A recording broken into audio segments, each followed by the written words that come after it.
The shots department was a new thing for Monsters. We were really looking at a very interesting challenge when we started Monsters, and that was the challenge of simulation.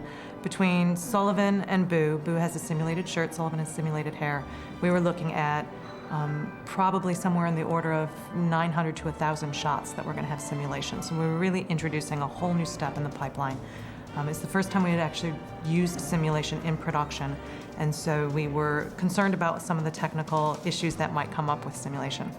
So what we decided to do is that because it was something that was really going to have to be done all the time, we would restructure things a little bit. We needed some of the real, how shall I say, intellectual manpower that we have in an effects department to solve some of our more challenging simulation problems, but at the same time, we needed sort of the infrastructure of a department that's really used to dealing with every single shot of the film.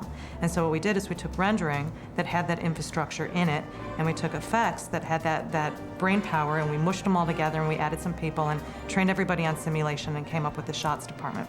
A great benefit of doing this was that we had an incredibly diverse set of skills within that department, and so we could tackle all kinds of problems. So things that we normally would have done through the standard modeling, animation kind of pipeline, like the hazmats when they burst in and swing down on the ropes, or Sullivan when he's running through the hallway and he's got the blanket hanging off of his shoulders. It needed to look like a blanket. It needed to look like there was something underneath it, but you don't want to give away the punchline that Boo's actually under there.